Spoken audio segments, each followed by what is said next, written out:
السلام علیکم ورحمۃ اللہ وبرکاتہ۔ الحمدللہ رب العالمین والصلاة والسلام علی سید الانبیاء والمرسلین، اما بعد۔ میرے پیارے اسلامی بھائیوں اور بزرگوں، آج کی یہ محفل عام محفل نہیں ہے، آج کا یہ بیان عام بیان نہیں ہے، بلکہ آج ہم اس عظیم ہستی کا ذکر کرنے جا رہے ہیں جن کا نام سنتے ہی دلوں میں محبت کی لہر دوڑ جاتی ہے، آنکھیں ادب سے جھک جاتی ہیں اور زبان بے اختیار درود و شریف پڑھنے لگتی ہے۔ وہ ہیں سرکار بغداد پیران پیر دستگیر غریب نواز، یعنی کہ غوث پاک رحمۃ اللہ علیہ۔ میرے بھائیوں، ذرا دل تھام کر سنو، وہ ہستی جن کے در سے کوئی خالی نہیں لوٹا، وہ ہستی جنہوں نے بگڑے ہوئے کو سنوار دیا، وہ ہستی جن کی ایک نظر نے گناہ گاروں کو اللہ والا بنا دیا، وہ ہستی جن کا فیض آج بھی جاری ہے اور قیامت تک جاری رہے گا۔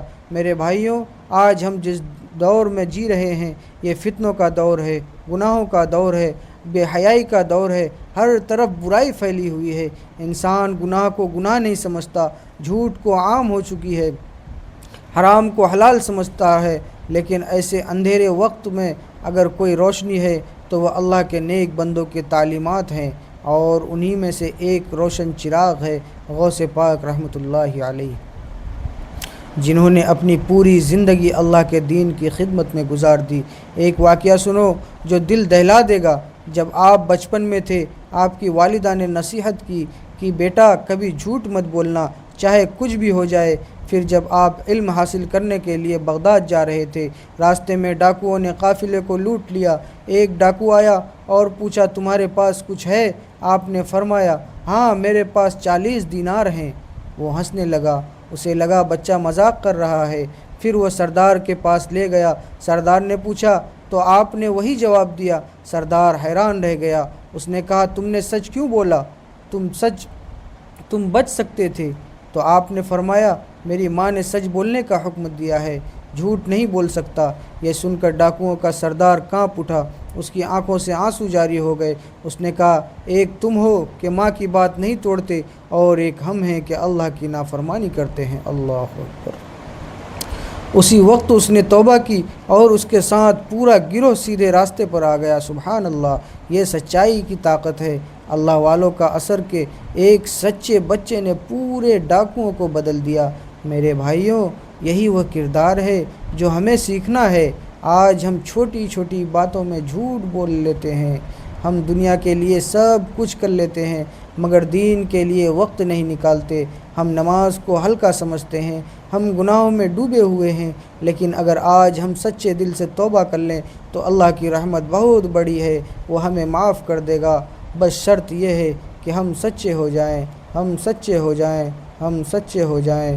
میرے بھائیوں، غوث پاک رحمۃ اللہ علیہ کی زندگی صرف عبادت تک محدود نہیں تھی، بلکہ آپ لوگوں کے دلوں کو بدلنے والے تھے۔ آپ کے پاس جو بھی آیا خالی نہیں گیا، کسی کو علم ملا، کسی کو ہدایت ملی، کسی کو توبہ کی توفیق ملی۔ آپ کی محفل میں بیٹھنے والا بدل جاتا تھا، کیونکہ وہاں صرف اللہ کی بات ہوتی تھی، وہاں دنیا کی نہیں آخرت کی فکر سکھائی جاتی تھی۔ ایک اور سبق سنو، غوث پاک ہمیشہ فرماتے تھے کہ انسان کی اصل کامیابی دنیا میں نہیں بلکہ آخرت میں ہے۔ اگر تم نے دنیا میں سب کچھ حاصل کر لیا مگر اللہ کو ناراض کر دیا تو تمہارے پاس کچھ نہیں، اور اگر تم نے اللہ کو راضی کر لیا تو تمہارے پاس سب کچھ ہے۔ یہی وہ پیغام ہے جو آج ہمیں سمجھنے کی ضرورت ہے۔ میرے بھائیوں، آج بے حیائی عام ہو چکی ہے، نظر کی حفاظت نہیں رہی، دلوں میں خوف خدا نہیں رہا۔ لیکن یاد رکھو، جب حیا ختم ہو جاتی ہے تو ایمان کمزور ہو جاتا ہے، اور جب ایمان کمزور ہو جاتا ہے تو انسان ہر گناہ کرنے لگتا ہے۔ اس لیے ہمیں اپنی زندگی میں حیا کو واپس لانا ہوگا، ہمیں اپنی نظروں کو بچانا ہوگا، ہمیں اپنے دل کو صاف کرنا ہوگا۔ آؤ میرے بھائیوں، آج ہم سب مل کر یہ عہد کریں کہ ہم جھوٹ چھوڑیں گے، ہم گناہوں سے بچیں گے، ہم نماز قائم کریں گے، ہم اللہ سے اپنا تعلق مضبوط کریں گے، اور ہم غوث پاک کی تعلیمات پر عمل کریں گے تاکہ ہماری زندگی بھی بدل جائے۔ اور یاد رکھو، جب بندہ سچے دل سے اللہ کی طرف آتا ہے تو اللہ اسے خالی نہیں لوٹاتا، اللہ اس کے گناہ معاف کر دیتا ہے، اس کی مشکلات آسان کر دیتا ہے۔ اور اس کے دل کو سکون دیتا ہے۔ بس شرط یہ ہے کہ ہم سچے ہو جائیں، ہم اپنی زندگی کو بدلنے کا فیصلہ کر لیں۔ میرے بھائیوں، یہ دنیا چند دن کی ہے، آج ہم ہیں کل نہیں ہوں گے، لیکن ہمارے اعمال ہمارے ساتھ جائیں گے۔ اللہ اکبر۔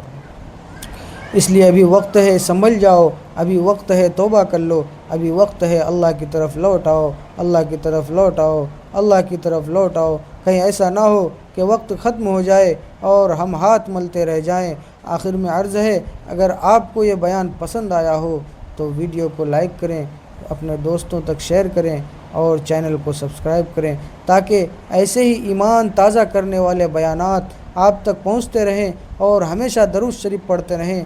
اللہم صلی علی سیدنا محمد وعلی آل سیدنا محمد۔